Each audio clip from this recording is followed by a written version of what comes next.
Kelapa sawit atau Elaeaginus adalah tanaman tropis yang kini dikenal luas sebagai sumber utama minyak nabati dunia.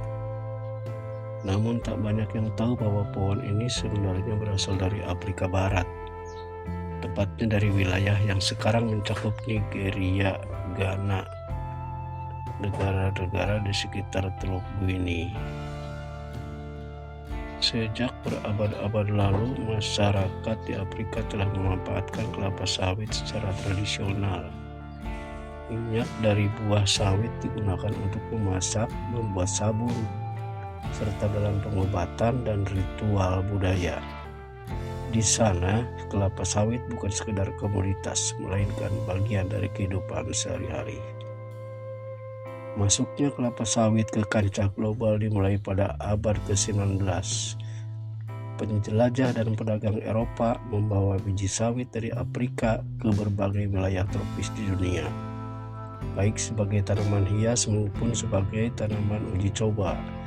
Salah satu tujuan pentingnya adalah Asia Tenggara, terutama wilayah yang saat itu berada di kawasan kekuasaan kolonial seperti Indonesia atau Hindia Belanda dan Malaysia atau Malaya.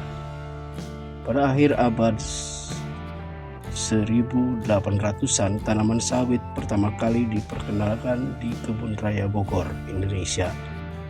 Namun, baru awal abad ke-20 sawit mulai ditanam secara komersial di perkebunan, khususnya di Sumatera dan Semenanjung Malaya.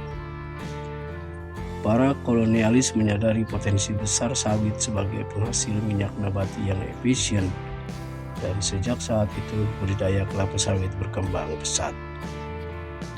Faktor utama yang mendukung penyebaran sawit adalah kemampuannya tumbuh subur di iklim tropis, hasil panen yang tinggi dibanding tanaman minyak lainnya, permintaan global yang terus meningkat untuk minyak nabati murah dan serbaguna.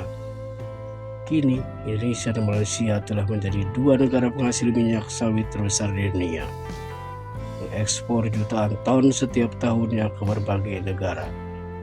Dari pohon asli Afrika, kelapa sawit telah berubah menjadi komoditi global yang mempengaruhi berbagai aspek kehidupan dari dapur rumah tangga hingga perekonomian dunia.